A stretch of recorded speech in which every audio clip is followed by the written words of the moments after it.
So all student came.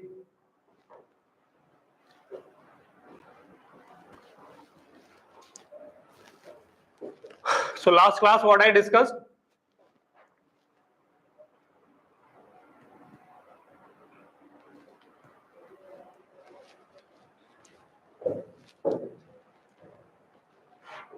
I think people not came. Calorimetry that I am discussing, I know that. Some problem I was discussing.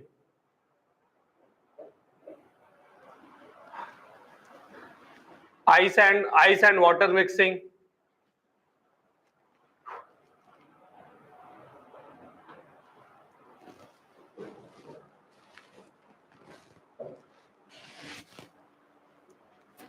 What happened?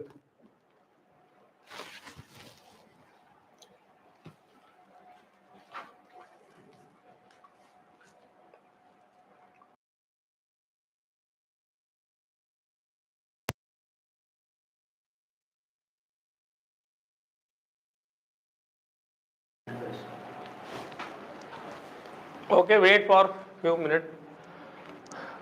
Okay, so I'm writing one problem. We'll first discuss that. 20 gram of ice at 0°C mixed with. Okay, good morning, good morning. That question has completed. Okay, okay. Okay.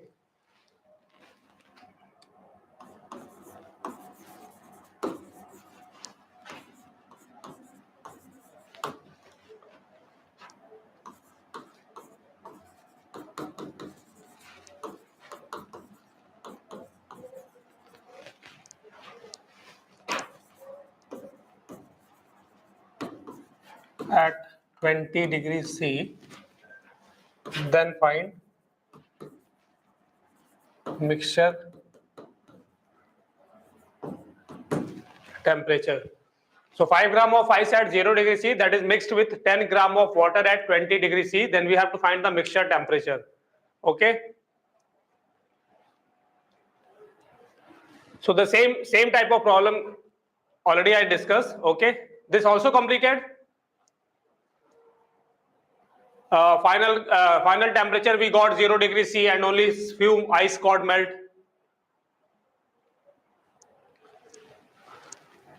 Okay, okay. 16 degree. No. 16 degree, that problem over. This problem also over. Final mixture temperature is 0.16. No, that I am saying. This is a different problem. So here 5 gram of ice it has given. Ice melted problem was over. Mass of ice melted, that problem is over. Okay, good. Okay. Then no problem. Then we will discuss next.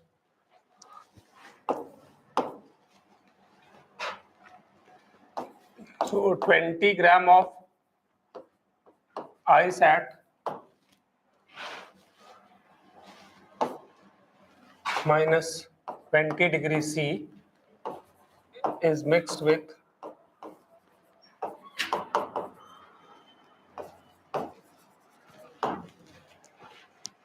water at 20°C. Then find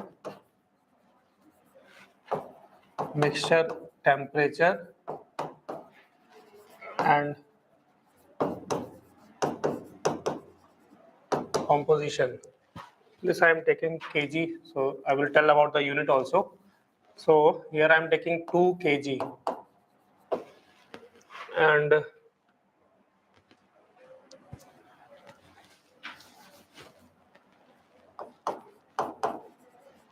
okay, 2 kg of ice at minus 20°C is mixed with 5 kg of water, 5 kg water at 20°C. Then we have to find the mixture temperature and composition. Okay, so 2 kg of ice at minus 20 is mixed with 5 kg of water at 20. Then we have to find the mixture temperature and composition. So here they have given the ice temperature is negative. Okay, so ice temperature is negative. So what will happen when you will give the heat? First, it will go up to the 0°C. After when whole ice will reach to the 0 degree C, then the ice will start melting. Okay, so here ice will absorb the two heat, one for the temperature change and one for the melting. Okay, this type of problem, first what do we have to do? The last class what the approach I said, always you will assume what? Final mixture temperature is 0 degree C and m gram of m kg, here I have given the mass in kg, so we will assume what? M kg of ice has melted. Okay, if m value you are getting lesser than the mass of ice given, if m value is coming less than or equal to the mass of ice given, then our assumption is right, final mixture temperature will be 0. Okay, if m value what we are getting that is more than the mass of the ice given, then it means our assumption is wrong, whole ice will get melted. Getting my point or not? So this type of problem, first we will assume what? We will assume what? Only m kg ice melted and final temperature is 0, and then we will first find the value of m. Okay, so suppose final temperature is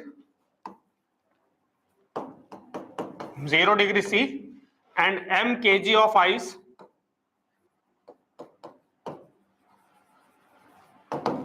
melted. Okay, so how much heat ice required? How much heat ice required? So ice is at -20. Ice is at -20. How much mass? 2 kg. First it will go to the ice at 0 degree C. Ice at 0 degree C. Total mass is what? 2 kg. So here ice to ice, no state change. Only what is happening? Temperature is changing. So for this, how much heat it will absorb? So it will absorb for the temperature change. Heat is the ms delta theta. So mass they have given 2 into specific heat of ice into delta theta. What is the delta theta? -20 to 0 means 20. So this much of heat ice will absorb to go from -20 to 0. Okay. Now what will happen? Ice will start melting. But whole ice I have not assumed melted. What I assume? M kg is only melted. So ice will convert into the water at 0 degree C. But how much mass of water form? M kg. Because we have assumed what? Only M kg ice is melted. Up to this everybody got or not? I'm not assuming whole ice melted. What the temperature we have assumed? Temperature we have assumed 0 degree C and m kg only melted. Okay. So here ice to water, state change. So how much heat it will absorb? M into L. L you will take what? First I am writing latent heat of fusion, LF. Okay. Now this much of heat ice will absorb. Now this heat who will give? Water at 20 degree C. So how much mass of water I have given? Water has given 5 kg. What is the temperature? 20 degree C. This is going to the water 5 kg. What is the temperature final? We have assumed 0 degree C. Okay. So water is giving the heat 20 degree C. Water is going from up to the 0 degree C. How much temperature change? 20. So what is the heat given? Heat given you can say M specific heat of water into delta theta. What is the delta theta? 20. Okay. Up to this any problem? Everybody got? Okay. Now heat given is equal to heat taken. So how much heat given? Heat given is the 5 into SW into 20. How much heat taken? This heat. Okay. So that you write 2 into specific heat of ice into 20 plus M into latent heat of fusion. Okay. And one more thing. Here SW, SI, mass I am using in kg. Okay. So from the kg I have to take the SI unit, then I have to take the SW, SI all in the SI. But what I said, here we are equating the heat. So whatever the unit we are taking left hand side, same unit we have to take right hand side. Okay. So you can write in the CGS also, because SW calorie per gram and calorie per gram per degree C, and here M into L. L what you will take? Calorie per gram. So all calorie per gram will get cancelled out. Otherwise you can take directly SI. Choice is yours. Getting my point or not? Here SW, SI and LF we have to take. So either we can directly take in the SI unit. SI unit SW you will take 2100 and here is a SW you will take 4200, and LF, latent heat of fusion, you will take 80 into 4.2 into 10 to the power 3, because it is a 80 calorie per gram. So calorie you will convert in joule, gram you will convert in kg. That is the one thing. Otherwise, directly I am using the calorie per gram, that will get cancelled out. So 5 into 1 into 20, that is equal to 2 into specific heat of ice is 0.5 into 20 plus M I want to find, and latent heat of fusion is what? 80. Okay. Any problem up to this? Okay, so 0, 0, 0 cancel out. Then we can cancel the 2 also. So this 2, and this will become 4. Now here what we got, 5 is equal to 5 to the 10 means 1 plus 4m. Now 4m what we got? 4. So what is the m I got? 1. And mass we have taken in kg. So what we got? 1 kg. It means ice melted when we are mixing this ice and water. How much ice will melt? 1 kg ice will melt. And how much ice they have given? 2 kg. It means our assumption is right or wrong? Our assumption is right or wrong? Right. Because what I said, if the mass of ice we are getting, melted ice we are getting lesser than or equal to the mass of ice given, then our assumption is right. So it means only 1 kg ice will melt. Okay. So final mixture temperature is 0 degrees C. What is the final composition? 1 kg ice melted. So 1 kg ice remaining. So total you will have the 6 kg of water. 5 kg water I have added and 1 kg we got from the melting of ice. So total you will have 6 kg water, 1 kg ice, and final mixture temperature is 0 degrees C. Yes or no? Everybody got? Sir, give one problem on melted ice more than given ice. Melted ice more than given ice. So you can make the problem, Ashwak. Now suppose here you take this temperature 40. You will try, okay. What the temperature of water I gave? 20. Take the temperature of water 40. You will get more. Here I gave initial temperature. Ashwak, I gave the temperature of water is 20. Now take temperature of water is 40. Then you will get the M value more than the 2 kg. Okay. Then it means your assumption is wrong. Means whole ice will get melted and the temperature will be between 0 to 40. Temperature will be between 0 to 40. Okay. So here our assumption is right. So we can say what? Total water we will have 5 plus 1, that is equal to 6 kg. Ice remaining is equal to 2 minus 1, that is equal to 1 kg. And final temperature is equal to 0 degrees C. Okay. Completed?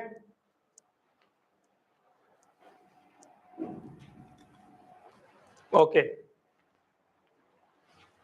So next is the mixing of steam and water. One question I will give, you will try by own because the same condition is there. When we are mixing the steam and water, again the state change will involve. Okay. The two condition is there. If you remember, I said, if they are mixing the ice and water and any option is they have given 0. So we will check this condition.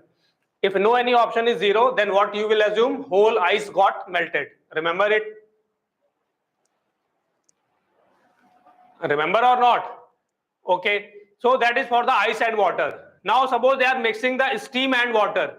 Steam and water. If any option is 100 there, any option is 100 there, then we will check what? Whole steam got condensed or not. So again the same approach we will follow. Only m gram of steam got condensed and we will check the value of m. If m value we are getting the less than the mass, less or equal to the mass of steam given, our assumption is right. Final temperature will be 100 degrees C. If m value we are getting more than the mass of steam given, it means our assumption is wrong. So temperature will be less than 100. Everybody understood or not? Same approach you have to follow when they are mixing the steam and water. One question I will give. If you want, then next class I will discuss. Okay.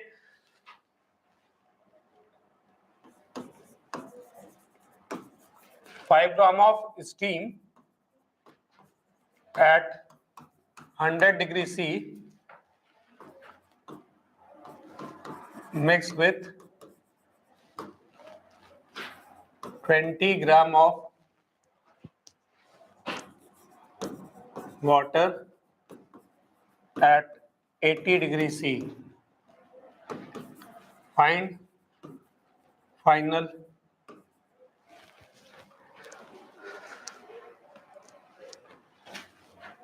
temperature and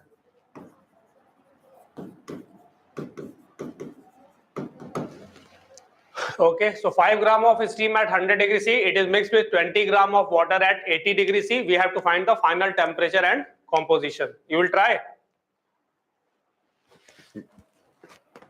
Okay. So here again you have to check 100 also. Okay. So first we will assume final mixture temperature is 100 m gram steam got condensed. Okay. So steam, how much heat it will give? M into 540. That who will take the heat? Water at 80 will take the heat. You will write the heat taken, equate it, m value. If you are getting less than 5, less than or equal to 5, it means your assumption is right. Final mixture temperature is 100. If m value you are getting more than 5, it means your assumption is wrong. Final temperature will be between 80 to 100. Everybody understood or not? Okay, now you will try. Okay, so this is over now. Now we have mixed the liquid and liquid, liquid and ice, water and ice, and vapor and water. Okay, next possibility is what? That is a rare chance they will ask in a NEET, but so that's why we are not going, I am not going through the whole solution. I will say some points that you have to remember. So directly you can get what will be the final temperature and what will be the composition. Okay. So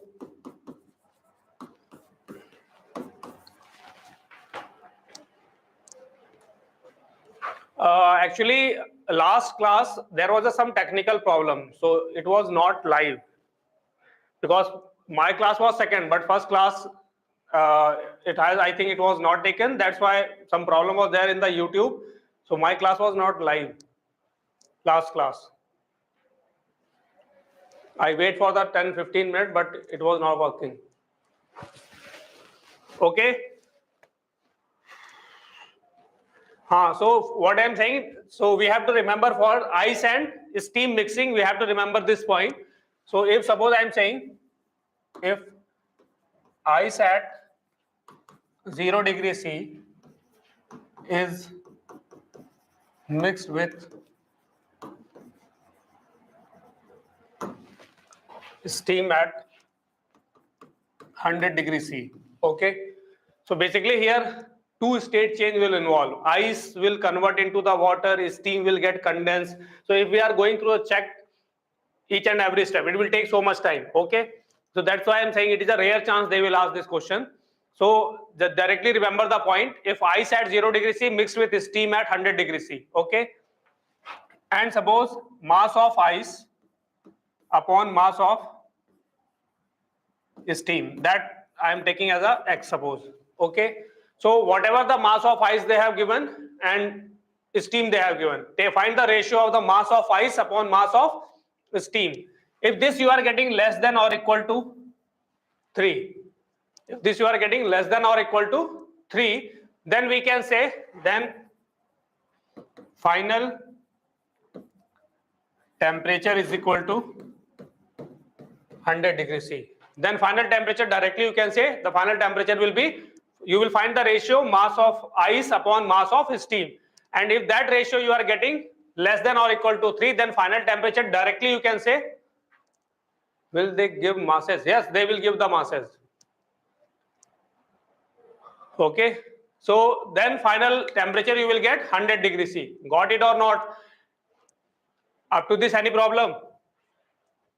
Okay, now next thing is what? Suppose this ratio you are getting less than 3. This ratio you are getting less than 3. So final temperature will be 100. But in that case, what will happen? In the mixture, some steam will remain. If this ratio is coming less than 3, so final temperature will be 100. But in the final mixture some steam will remain.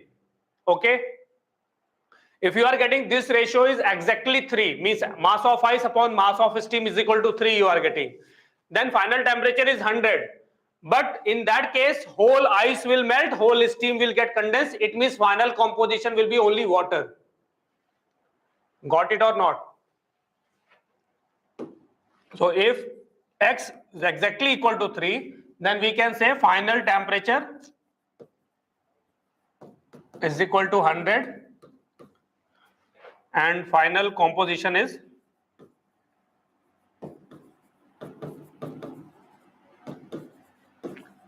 only water. Assumption is correct for previous problem. Good. I have given the data according to that. You will get the right assumption. Final temperature will be 100. Last problem. Okay.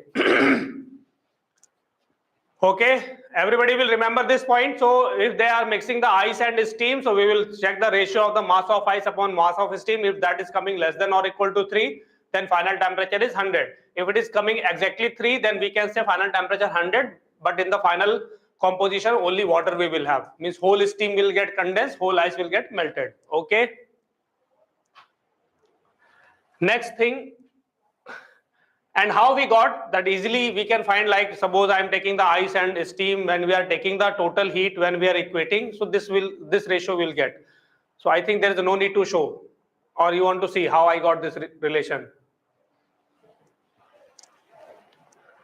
No needed that, thank you. Okay, so number 2,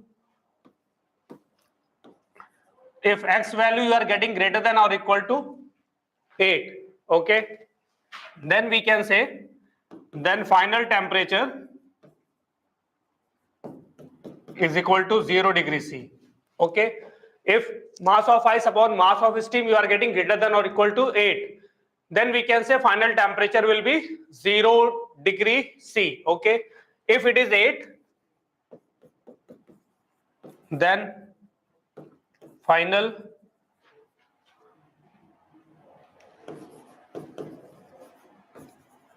composition is only water. It means whole ice will melt and steam will condense and final temperature is 0, but mixture will contain only water when x value is equal to 8. So less than or equal to 3, final temperature 100. Greater than or equal to 8, final temperature is 0. Greater than 3, less than 8, then final temperature will be between 0 to 100. Okay. Okay. Okay. So one small question you can say.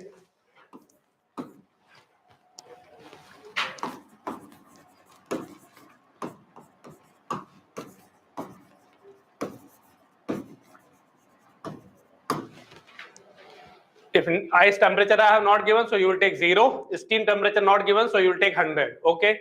6 gram of ice mixed with 2 gram of steam. Okay. Final temperature and mixture. Tell fast, what is the answer? 100 degree. Next. Final temperature is 100. Composition.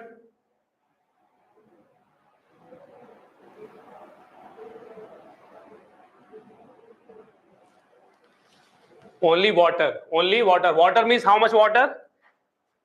8 gram of water, and temperature is, means, because what is the ratio? Ratio you are getting mass of ice upon mass of steam, you are getting 3. So when you are getting 3, so final temperature is 100 and mixture contain only water. So how much water? 6 gram water formed due to the ice, 2 gram water formed due to the steam. So total water you will have 8 gram. So final temperature is equal to 100 degrees C and water you will get 6 plus 2, that is equal to 8 gram. Okay. Completed. So ratio also they can ask, they can say like final temperature is the some mass of ice is X and mass of steam is Y. If they mixed, So final composition is the water at 0 degrees C. What is the mass X is to Y? So then you can say what? 8 is to 1.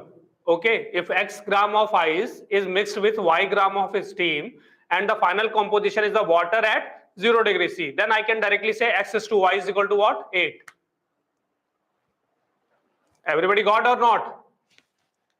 And they will not go beyond this because this solution is lengthy. So time is not there, like they will give this type of problem. Okay.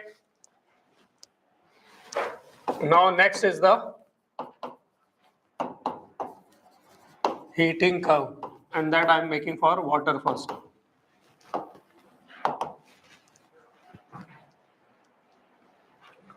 So first draw this heating curve. This is the heat supplied and this is the temperature.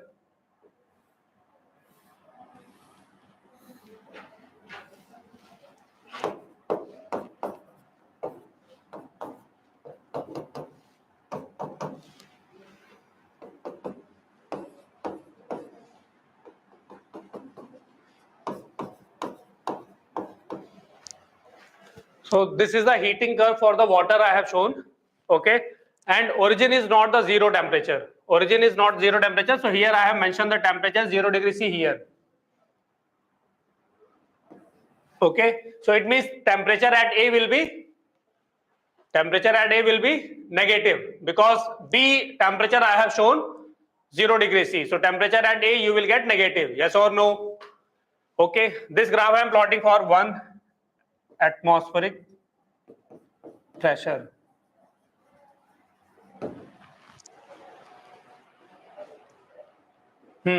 Now listen. So here A is at the negative temperature. Okay. So A is negative temperature. So what are we are talking about at 1 atmospheric pressure? So here what we will have? We will have the negative temperature and you will have ice. It means at A you will have ice at negative temperature. Suppose that temperature I am taking minus theta degree C. So at A what you will have? You will have the ice at negative temperature theta. Okay. Okay. Now you start giving the heat. When you start giving the heat you are plotting on x-axis, temperature you are plotting on y-axis. When you start giving the heat, immediately it will not start melting. Why? It will melt at 0 degrees C. When the pressure is 1 atmosphere, we know that melting point of ice is 0 degrees C. Yes or no? So ice will melt at 0 degree C. Okay. So when you are start giving the height, so temperature of the ice will increase. So A to B, what it shows? A to B shows that temperature of the ice is increasing from negative to the 0. Okay, so A to B shows that temperature of ice is increasing. So how much heat it will take here? M into specific heat of ice into delta theta. Delta theta you can say theta minus 0, that is equal to theta. So A to B shows what? Temperature of the ice is increasing from minus theta to 0. Okay. At B what you will have? At B what you will have? Ice at 0 degree. Good. So that will be the ice at 0 degree. Okay. Now still you are giving the heat. So when now whole ice get converted into the 0 degree C. Now you are giving the heat. So what will happen? Ice will start melting. Ice will start melting. So BC part shows what? BC part is a straight. It is a parallel to the x-axis. So it means temperature is not changing. Temperature is not changing. So only phase is changing. So B to C shows what? Melting. B to C curve that shows what? Melting. Yes or no? Okay. At C what you will have? At C what you will have?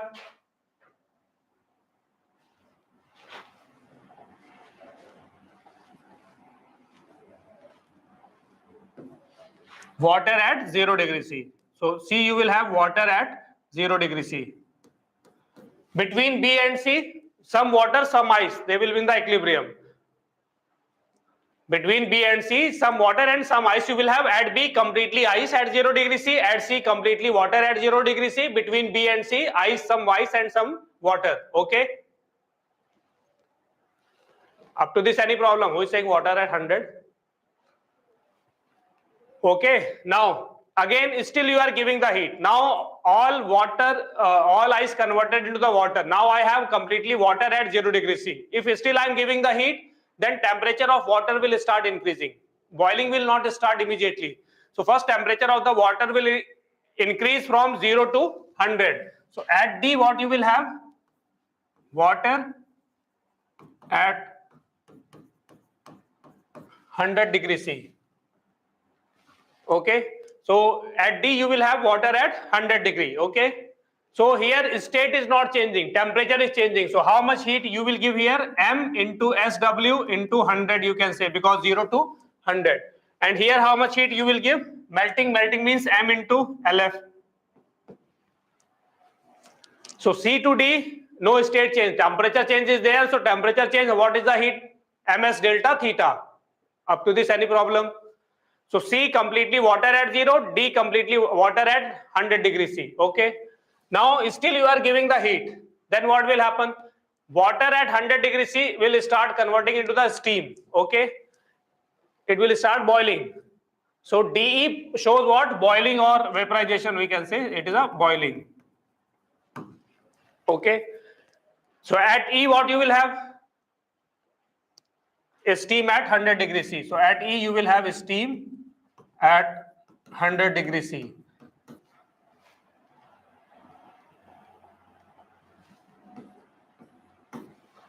Okay.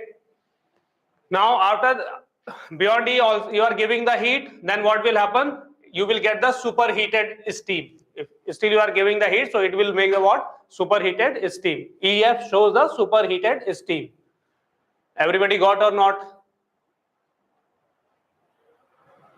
So this is the heating curve. Okay. So here two phase change, state change is there. One is the BC is the melting, and DE it is the boiling. Okay.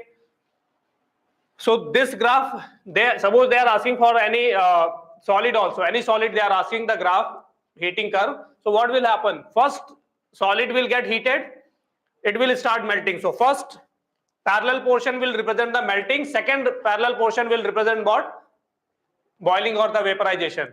Yes or no? Like suppose they are saying copper block is heated. So what is the heating curve? The same heating curve you will get, because solid you are heating. So first solid will melt. After that it will convert into the vapor. Understood? Only the melting point, heat, all these will change, but the curve you will get same. But if suppose you are heating a liquid, they are saying a liquid is heated. How many state portion you will get?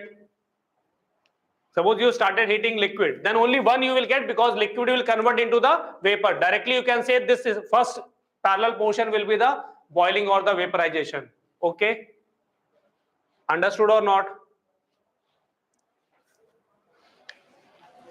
And one thing here you have to remember, when you are taking A to B means ice is heated. So you will take the specific heat of the ice, not the water, because A to B temperature of the ice is increasing. So here you will take the SI means specific heat of ice. Okay. Up to this, any problem?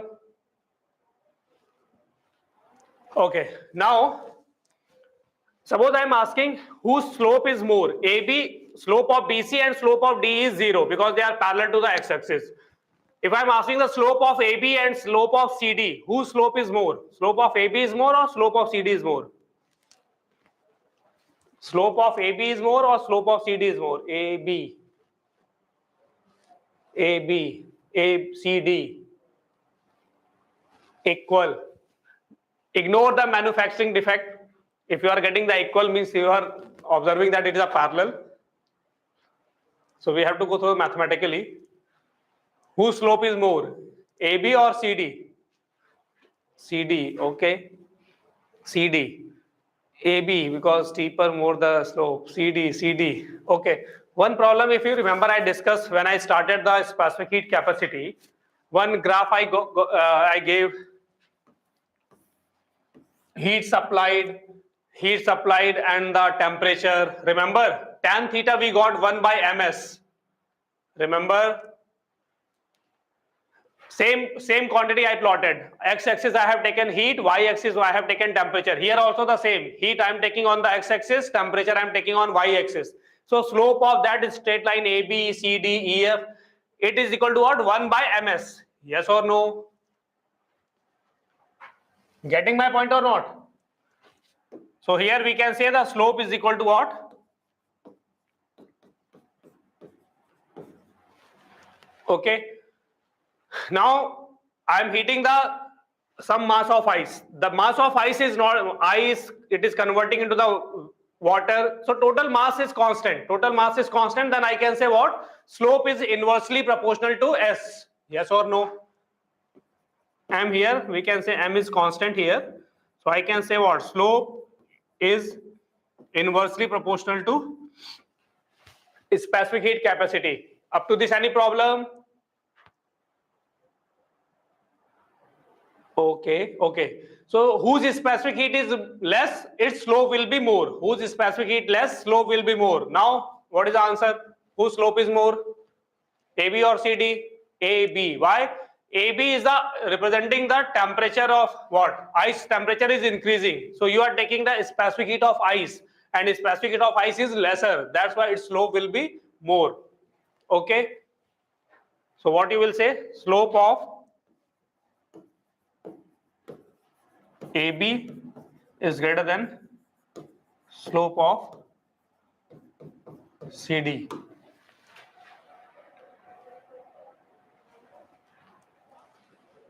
Okay. Up to this, okay?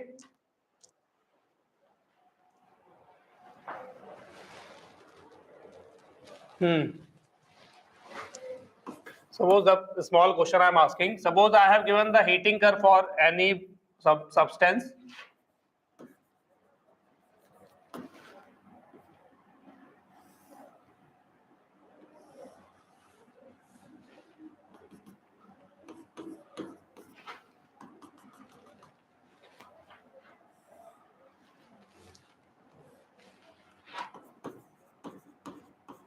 If I am asking what is the melting point and what is the boiling point of a substance?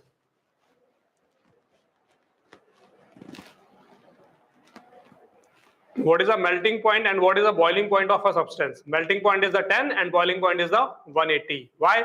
Because first state change means two state change are there, means one is the solid to liquid, then liquid to the gas. Okay.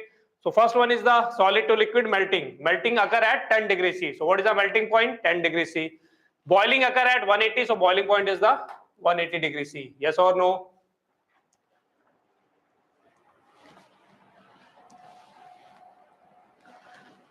If I am talking about the gas, okay, suppose I have the one gas, and gas we are what? Compressing and we are cooling down. Okay, so what will happen when gas state is you have and you are decreasing the temperature? So first what you will get? The gas will get liquefied, then it will get solidified. Yes or no? So when you are decreasing the temperature of the gas, so like then you will get the reverse. Here what we are doing, solid to liquid, liquid to gas. Now when we are cooling the gas, so cooling the gas means when you are cooling the gas, so it will get liquefied and then it will get solidified. Okay.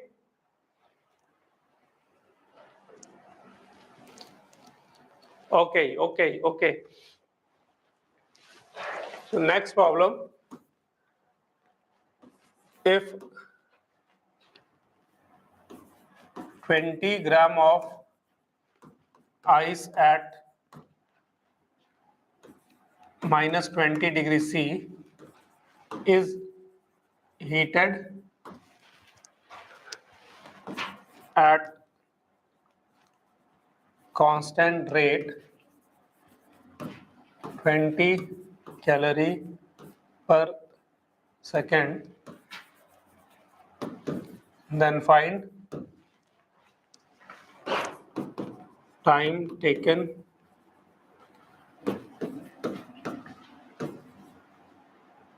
to reach to state. So this graph is state E. Okay, 20 gram of ice at minus 20 degrees C. We are heating at the constant rate and we are supplying the heat with a 20 calorie per second. Then we have to find the time taken to reach to the state E. State E means A to B, B to C, C to D, D to E. Okay, how much heat you will, how much time it will take to go from state A to state E. So this type of problem, how we will do? A temperature they have given minus 20. So first A to B, how much heat it will take? Then B to C, how much heat it will take? C to D, and then D to E. So first we will calculate the total amount of heat required to go from the state A to the state E. Okay, A to the state E. So you got the total heat required. Now total heat required I got in a 1 second. How much heat I am giving? 20 calorie. 1 second 20 calorie. So suppose the total time required is a T. Total time required is a T second. So 1 second how much heat? 20. So T second how much heat? 20 T. 20 T you will equate with the total heat. You will get the answer. Array, got it or not? Okay, so within 2 minutes you will say the answer fast. Tell what will be the answer. First calculate the total heat required for A to E. Calculate the heat required for A to E. Start. Heat required for A to E.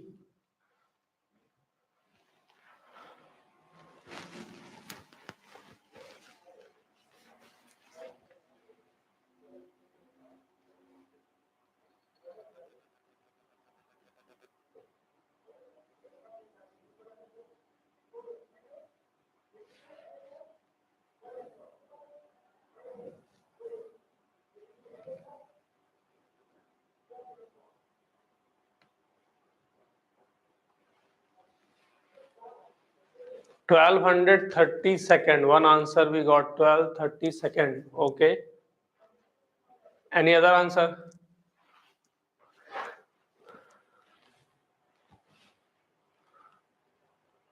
So total heat required, what we can say? A to B, ms delta theta, specific heat of the ice you will take. B to C, ml. Okay. So total heat required we can say Q is equal to how much mass of ice? 20. Specific heat of ice 0.5. How much delta theta? Minus 20 to 0 means 20. Then it will start melting. So how much heat required? ml. ml means 80 into 20 into 80. Okay. Then whole ice got melt. Now ice 0 degree C water to the 100 degree C water.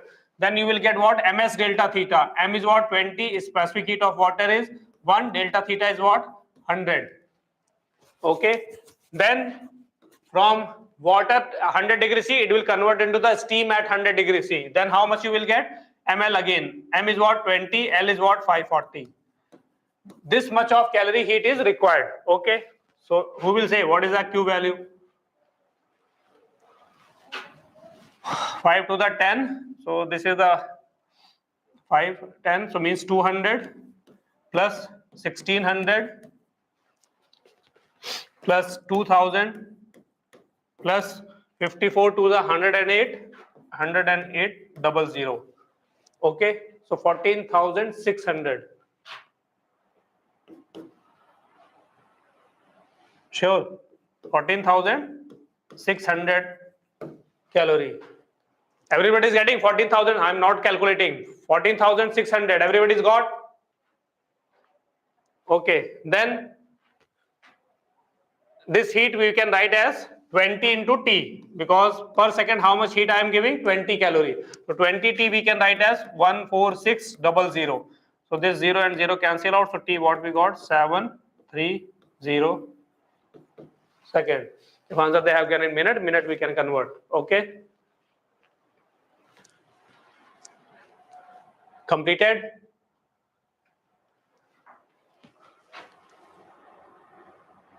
Okay. Suppose in this graph they have given the time, like x-axis they are plotting the time and they have given the rate of heat supplied. Okay. So like they are asking what is the heat, latent heat, or what is the heat for melting, or maybe they will give the mass, they will ask the latent heat of melting. So suppose B they have given the time. At B they have given the time is 5 seconds. At C they have given the time is 25 seconds. So B to C, how much time it take? Suppose B, the time they have given 5 seconds, and C, they have given the time 25 seconds. So B to C, how much time it take? 20.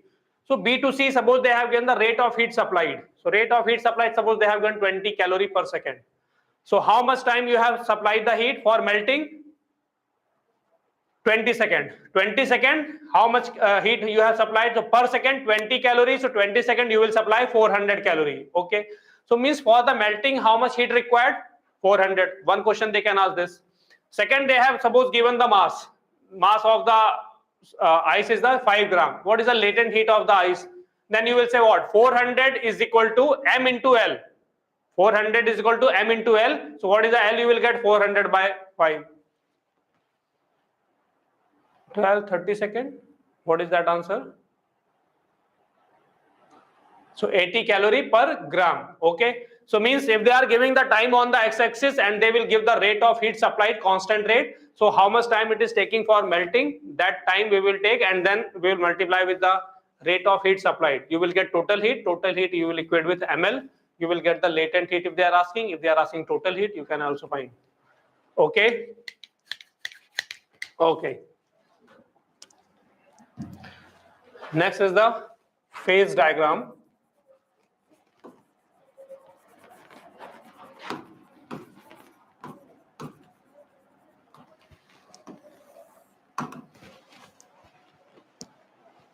What is the triple point of water?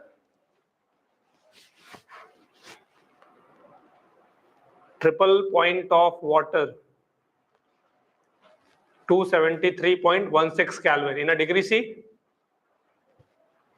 0. Degree C?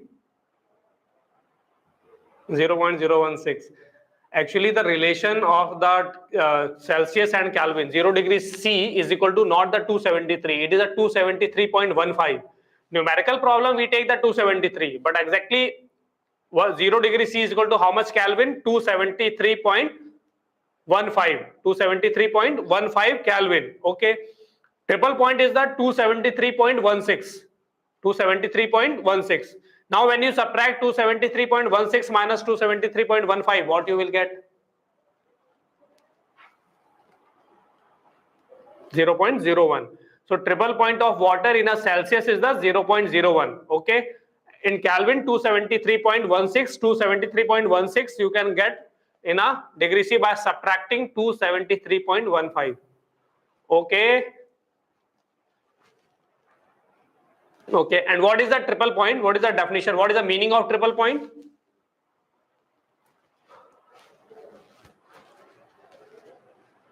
What is the meaning of triple point? Where all three states exist. Okay, okay, okay. So everybody know this. So phase diagram of the water is here temperature. It is at, I'm writing in degree C. And here pressure, that I am writing in ATM. So the graph you will get like this. This is the O. Here 0.01. Pressure is the 6. So this curve I have A, this is the B, this is the C. Here this one thing you have to remember, here is the liquid state, here is the solid state, and here is the vapor. And you have to remember this, like you can think this, so it is containing the liquid. Leftmost solid, rightmost vapor. Okay. So now if you see, I made this as a state, different states. 3 curve is there, OA, OB and OC. OA is the what? It is the common in both solid and vapor. OA, curve OA, solid and vapor. It is what? Dividing the solid and vapor. Means at OA curve, both solid and vapor state exist in equilibrium, we can say. In the OA curve, solid and vapor phase exist in equilibrium. So what is that OA curve? solid and vapor, that is a sublimation. So OA curve is the sublimation.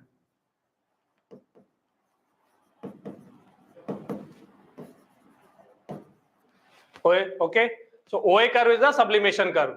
Now what is the BO? BO is solid and liquid. Solid and liquid means melting. Solid and liquid state exist together, it means it is a melting. So BO is the melting curve or fusion curve, whatever you can say. Okay, and CO, liquid and vapor, so it is a vaporization curve.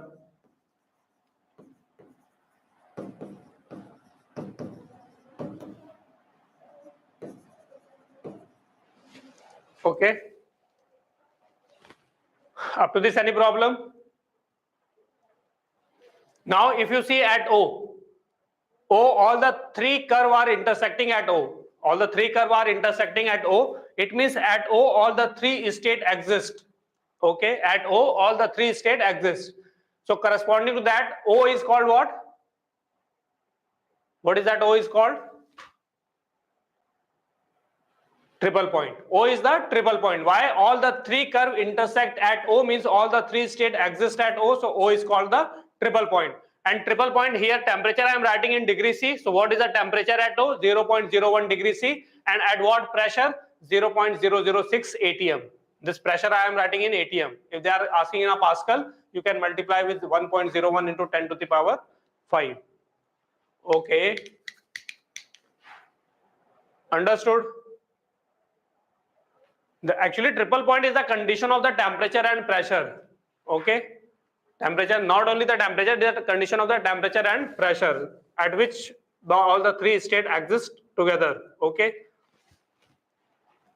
Got it or not? So this value you have to remember because they have given this in the NCERT also.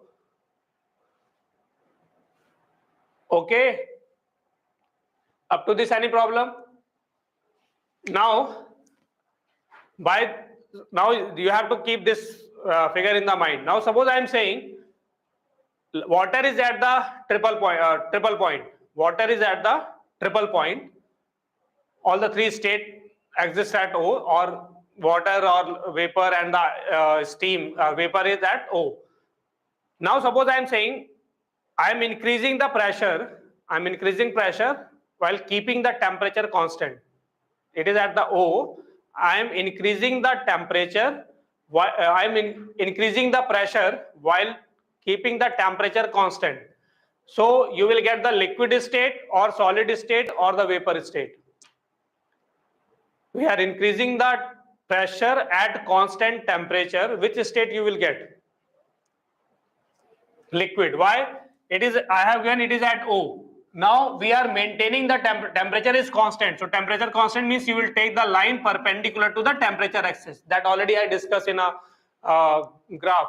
So we will take the line perpendicular to the temperature axis because we are maintaining the temperature constant. Now you are increasing the pressure. You are increasing the pressure, so you will go up. When you will go up, it means where you will enter? Liquid state. Yes or no? Suppose you are decreasing the pressure, then you will enter in at constant temperature. You are decreasing the solid. At constant temperature, you are decreasing the pressure. Then you will enter into the vapor. Okay? Everybody got or not? Okay. Suppose I am maintaining the pressure, I am decreasing the temperature. Maintaining the pressure, decreasing the temperature.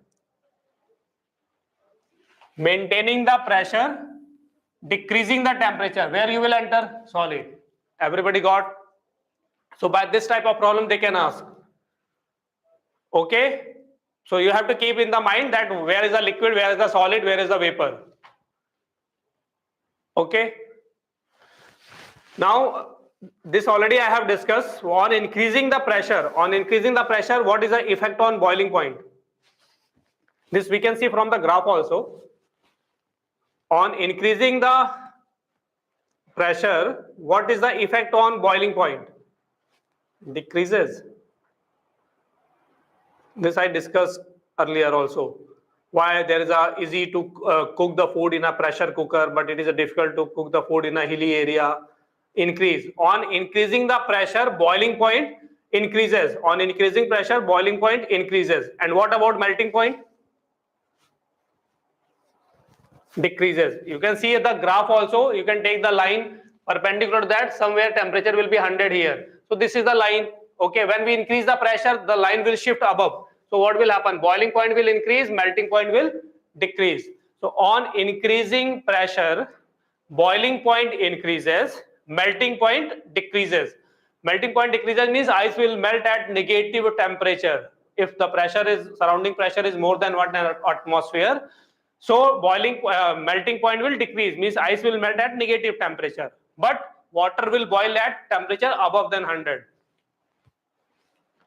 You remember? So on increasing pressure, boiling point increases, melting point decreases. That's why it is easy to cook the food in pressure cooker. In a pressure cooker, temperature, boiling point increases. If you measure the temperature of the boiling water in a pressure cooker, then you will get more than 100. Okay, but suppose you put the water, you are boiling the water here, and you measure the temperature of water, you will get the 100 degrees C. But in the pressure cooker, if the boiling water is there, then you will get the more temperature. That's why temperature of water is more, so it cook the food faster. But in hilly area, in an open area, suppose hilly area pressure, surrounding pressure is less, you are heating the boiling the water. When you measure the temperature of water, you will get what? Lesser than 100. Why? On the hill pressure is lesser, that's why boiling point will be lesser. Understood? Okay. Okay, so this is about the state change, phase change of the water.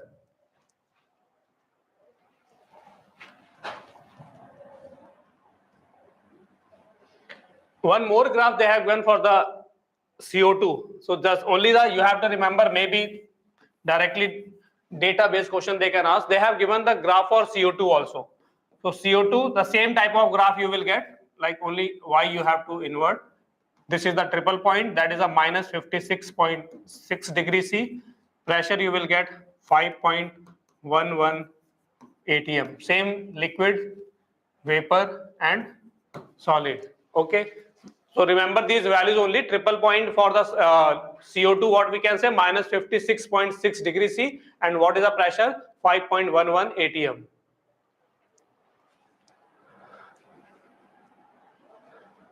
Completed?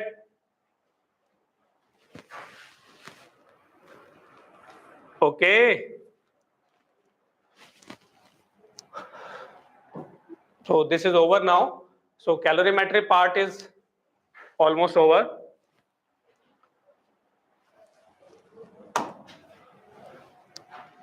Now molar specific heat is remaining. That molar specific heat we will start in a thermodynamics. So now next topic we have to start thermodynamics.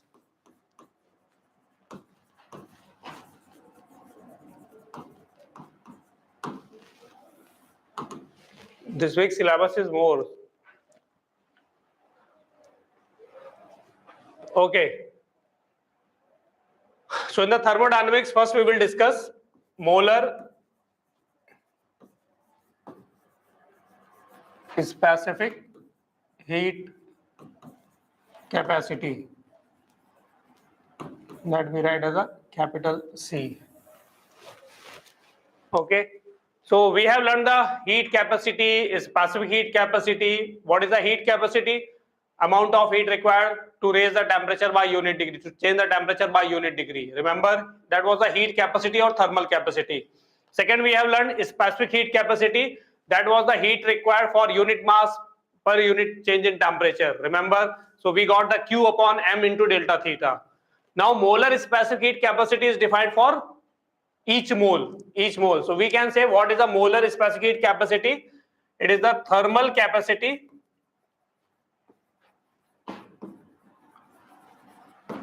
per mole. This is the one way we can define, or we can say heat required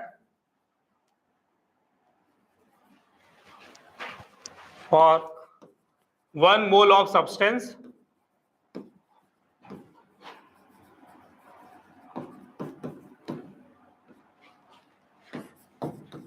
per degree change in temperature.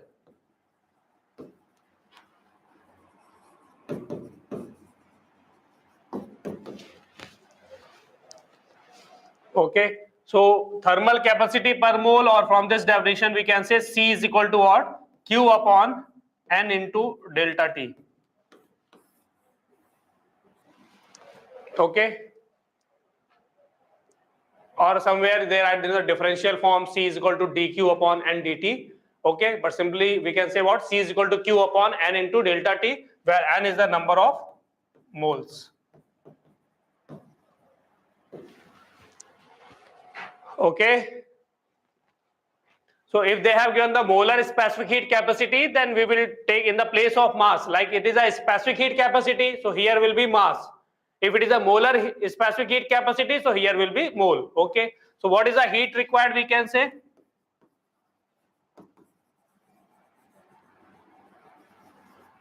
Q is equal to NC into delta T.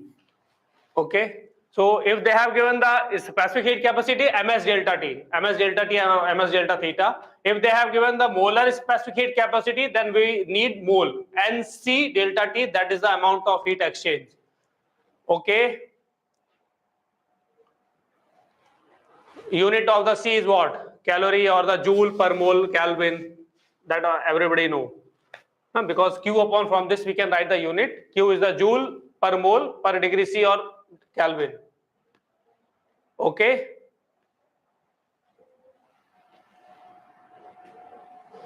so majorly we will discuss the molar specific heat capacity for the gases. Now maybe you have heard the two molar specific heat capacity. One is the CV, CV and CP. You have heard or not? What is the CV?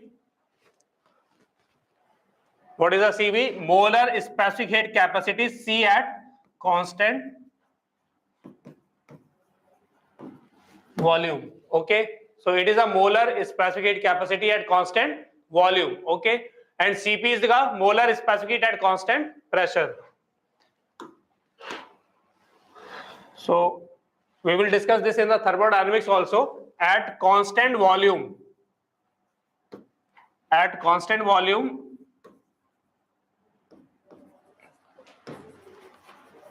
heat given will change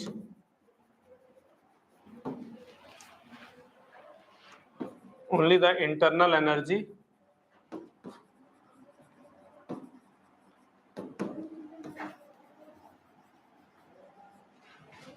Okay, so at constant volume, heat given will change the only heat given will change only the internal energy. Okay,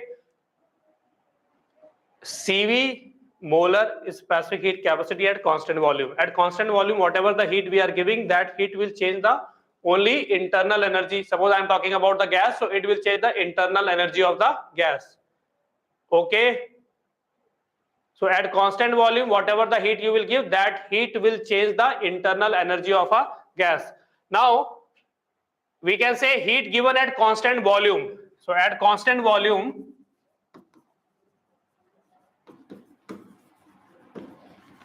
what is the heat I can write? Q is equal to N CV delta T. Because I am using the constant volume, so I will take the specific heat capacity is what? Molar specific heat capacity at constant volume. So heat given at constant volume, I can say NCV delta T. This heat is only changing the internal energy. So change in internal energy. Formula of the internal energy we have learned, F is equal, U is equal to F by 2 nRT. Remember this we have discussed, internal energy formula F by 2 nRT. Okay, so delta U, what we can say, if the gas is not dissociating, so F by 2 nR delta T. Okay, so whatever the heat we are giving at constant volume, that heat is changing the internal energy. Now I can say heat given will be equal to what? Change in internal energy. Yes or no?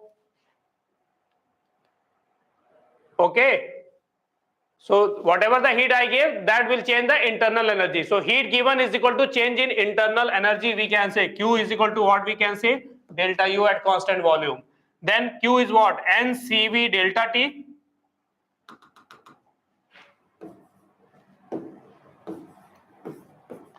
that will be equal to F by 2 NR into delta T. Now delta T and cancel out. We got the formula of the CV. CV is equal to what?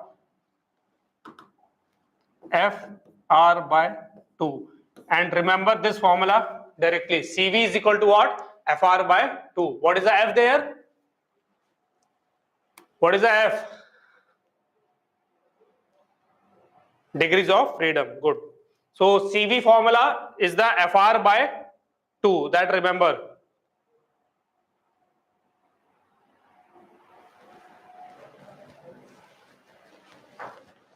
Okay, done. Now very fast you will say all degrees of all CV value. So if I am saying monoatomic gas,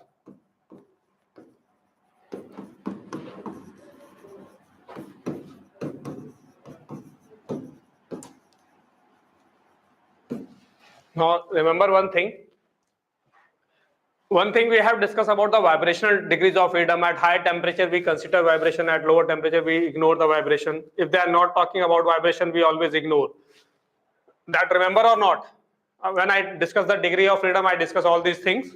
So when they are mentioning the temperature, then we will take the vibration according to that. Other way for the vibration, they can say rigid molecule and non-rigid molecule. A rigid molecule is what? Molecule position is fixed. Okay, so means molecule or atom is not vibrating. If they are using the word rigid molecule, so we can take there is a no vibration in a atom. So no vibration means we will ignore the vibrational degrees of freedom. Yes or no? So if they are not talking about temperature, they are talking about the rigid molecule and non-rigid molecule. So if they are saying the rigid, we will ignore the vibration.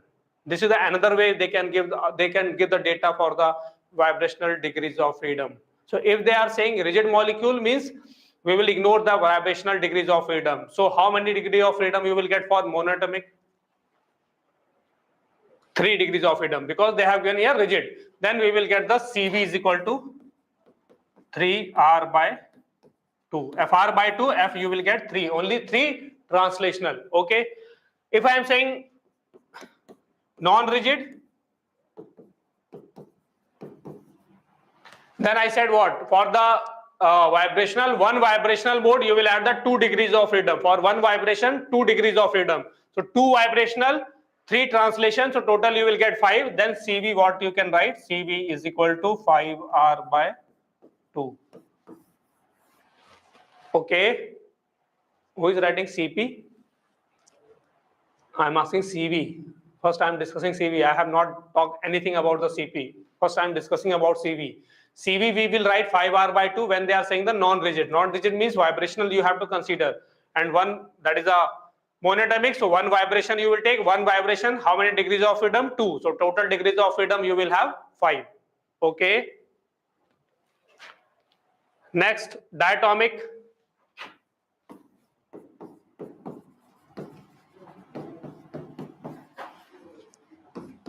Rigid. Then what is the CV? If I am saying rigid, then only 5 degrees of freedom you will get. 3 translation, 2 rotational. Then you will get what? 5R by 2. Okay. If I am saying non-rigid, then what you will get? CV is equal to, then you will add 2 degrees of freedom. Okay. So 7R by 2. Otherwise, they will mention the number of degrees of freedom for vibrational. Okay. Number 3, but majorly what we have to remember, CV we will write 3R by 2 for monatomic. For diatomic we will write 5R by 2. In these cases, if they are mentioning particularly rigid, non-rigid, high temperature, low, then we will. Otherwise, most of the cases, most of the problem, they always ignore the vibrational. So if they are not talking about the vibration, they have not given any data for the vibration, always means basic what we will use. CV is the 3R by 2 for monatomic, 5R by 2 for the diatomic. That you have to remember at least. Okay. And third one is polyatomic.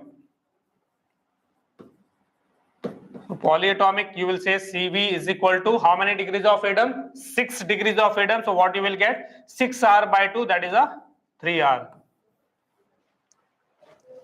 Okay. But suppose I am saying, if gas has X vibrational mode, then who will say what is a Cv? If I have given the gas has X vibrational mode, X mode of vibration, then what is a Cv? 3XR, 4R. I have given the X, 6 plus X into R by 2, okay. 6 plus XR by 2, okay. Okay, now listen. I have not given the vibrational degrees of freedom. Listen, now it's over. The all answer is wrong. Listen. I have not given the X vibrational degrees of freedom. I have given X vibrational mode. And one vibration, how many degrees of freedom? 2. One vibrational kinetic energy, one vibrational potential energy. For one vibration, how many degrees of freedom you take? One vibration, how many degrees of freedom? 2. How many mode of vibration I gave? X. So how many degrees of freedom you will get? 2x. So vibration is the 2x, 3 translation, 3 rotational. So total degrees of freedom, what you will have? F you can write 3 translation, 3 rotational plus 2x vibrational degrees of freedom. I have given the X vibrational mode, not the X degree of freedom. So X one vibrational, 2 degree of freedom. X vibrational, 2x degree of freedom. So total degree of freedom you got 6 plus 2x. Now what is the Cv you will get? Fr by 2. Fr by 2 what you will get? 3 plus x into r. Who is saying 6xr by 2? 6 plus x into r by 2, 6 plus 2x into r by 2. So 2 and 2 will cancel out. So what the Cv you will get? 3 plus x into r. Arey, getting or not? 6 plus 2x, when you divide by 2, so 6 you will get the 3, 2x you will get the x. Okay.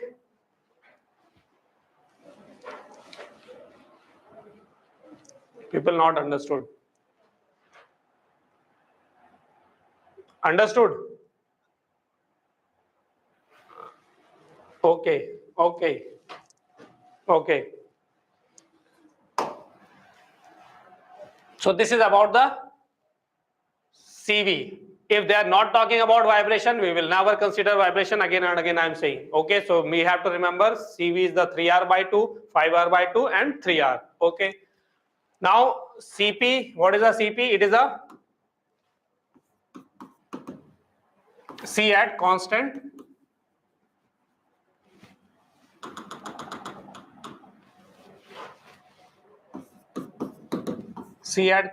pressure.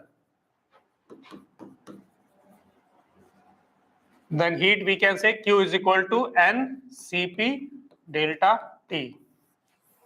At constant pressure we can write. At constant pressure. So that directly that I have given. That directly I have given X vibrational mode. X vibration mode I have given. So in that all you have considered the rigid. If it is a rigid, then why I will give the X value? Hitashvi, getting or not? I have given the X vibrational mode means directly you have to consider means no need to think about that it is a rigid, non-rigid. If I have directly given the vibrational mode.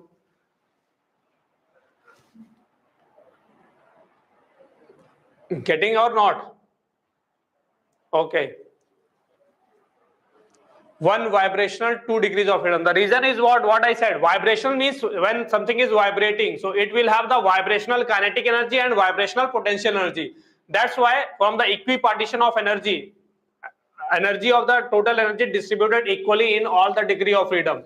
So for the one vibration, it will have the vibrational kinetic energy and vibrational potential energy. That's why for vibration, each vibration we are taking the 2 degrees of freedom. 1939. Understood? Okay. That I discussed that time.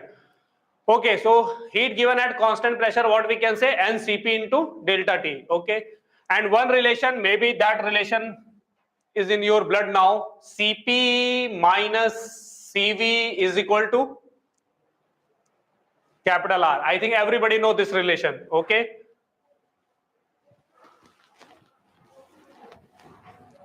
So Cp minus Cv is equal to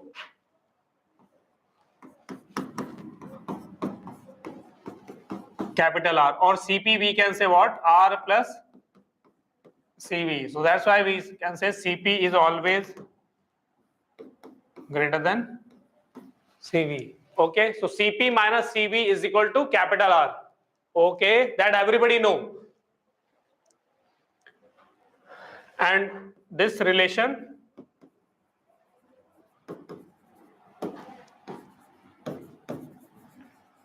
valid for all types of gas, whether it is a monatomic, diatomic, polyatomic, 1 mole, 10 mole, 5 mole, whatever the mole, whatever the gas they are giving, Cp minus Cv is equal to capital R. This is valid for all type of gases. Okay.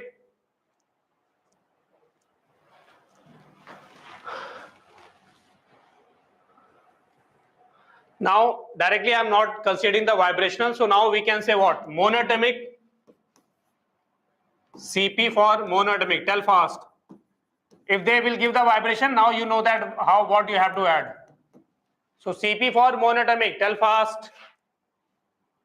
Cp is equal to, in all the Cv you will add R. Now already we have find all the Cv. Whatever the Cv we are getting, in that Cv we will add R, then we will get the Cp. So like 3R by 2, when you add R, you will get 5R by 2.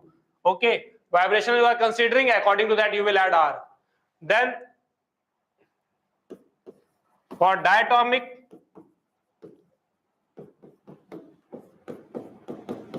seven R by 2. Here I am not considering vibrational. If they will give, so according to that you will write Cv. After getting Cv, you will add R.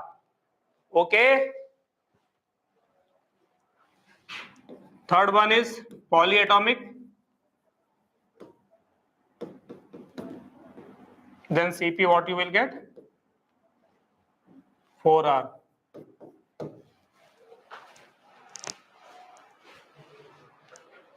So who will say what is the polyatomic gas? What will be the Cp if it has X vibrational mode?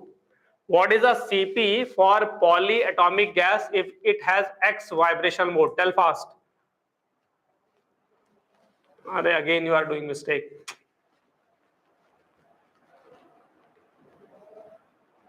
What is the Cp for polyatomic gas if it has X vibrational mode? 4 plus X into R. That is right. 4 plus X into R. Already we got 3 plus X into R. What I said, whatever the Cv you are getting, add R in that. Then you will get Cp. So Cv you are getting 3 plus R. Here you have written 3 plus X into R. Cv you are getting 3 plus X into R. Now if you want to get the Cp's, you will add R. When you will add R, so 3R plus R, you will get 4R. So you will get what? 4 plus X into R.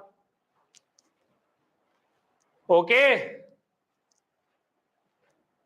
So first write the Cv. Cv all easy. Now Cv, all Cv I have written. Whatever the Cv you are getting, add R, you will get the Cp. Completed.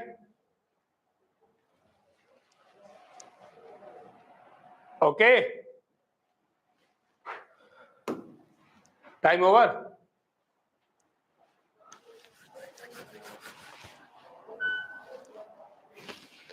So one thing I'm saying that remaining we'll discuss in the next class. Suppose I'm saying small Cp. This is not the capital. Small Cp, it is a specific heat capacity at constant pressure, and small Cv I am writing specific heat capacity at constant volume. Okay. Capital Cp, capital Cv. Capital Cv is the molar specific heat capacity at constant pressure. Capital Cv I am taking molar specific heat capacity at constant volume. Okay. Small Cp, I'm taking specific heat capacity at means small s. I have used the symbol small s. That small s I am writing as a small Cp and small Cv. Yes or no? I am not saying it is a molar specific heat capacity. It is a specific heat capacity at constant pressure and specific heat capacity at constant volume. Okay. What is the relation between small Cp and small Cv? No, sorry. What is the relation between small Cp and capital Cp? Relation between small Cp and capital Cp. So what we will write? Just listen now. Capital Cp we know that Q upon N into delta T. And small Cp, what you will get? Small Cp is the Q upon M into delta T. Yes or no? Definition of the molar specific heat capacity and specific heat capacity. Okay. Tell fast. Okay. Now this mole I can write as Q upon mole, we can say mass upon molar mass. Molar mass will go in the numerator into delta T. What is this quantity? This is the small Cp. Then what does capital Cp you will get? Capital Cp you will get capital M into small Cp. This is the relation between the molar specific heat and the specific heat capacity at constant pressure. Similarly, we can write as capital Cv is equal to capital M into small Cv, where capital M is the molar mass.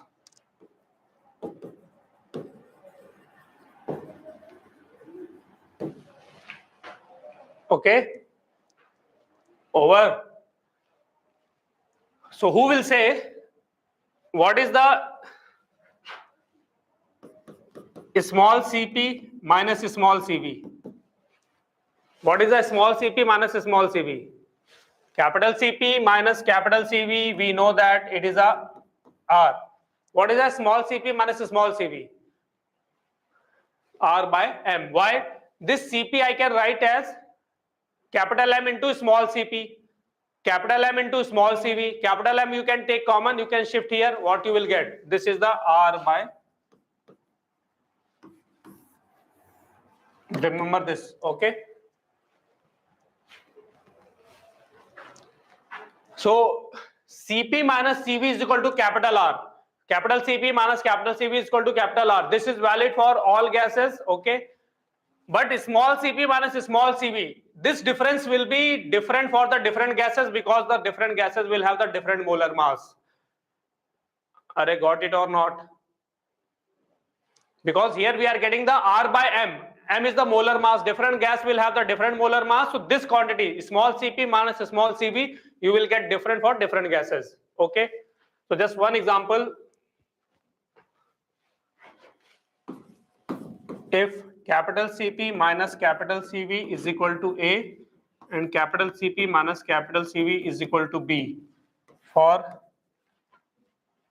nitrogen and for hydrogen. What is the relation between A and B?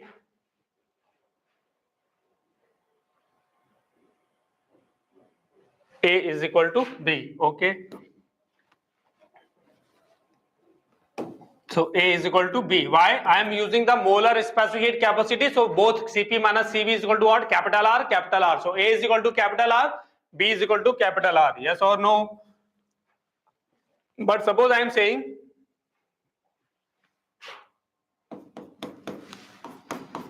small Cp minus small Cv is equal to A for nitrogen and small Cp minus small Cv is equal to B for hydrogen. What is the relation between A and B? So what is the A you will say? A you will say R by M. Small Cp minus small Cv is the R by M. So A is what? R by molar mass of nitrogen. Molar mass of nitrogen means 28. Okay. And B what you will write? Cp minus Cv is equal to B. That B is the R by M. M you will take the hydrogen. So means what you will get? R by 2. Now from this R is equal to what? 28A. And here you can say R is equal to 2B. Okay. Now you got the relation. Both are the R. So you can say what? 28A is equal to 2B. then what is the relation? B is equal to 14A. Understood or not? So read the question carefully. According to the unit, you have to decide. If they are saying the molar specific heat capacity, or they are saying joule per mole per Kelvin, then it means they are talking about the capital. If they are using the unit joule per gram per degree C, it means they are talking about small. Small Cp minus a small Cv, you will write capital R by M.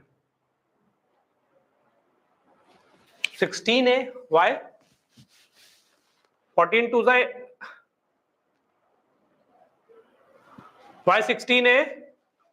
I have given nitrogen. Nitrogen molar mass is what? 28. Any problem in this? Okay. So now it is over. Then we'll continue next class.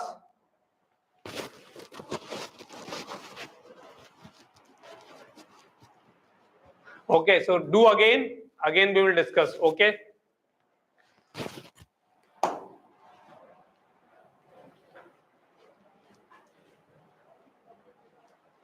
Syllabus thermodynamics first law and problems, up to the first law and problems. So maybe one day I have to take at least 1 hour class. I will see.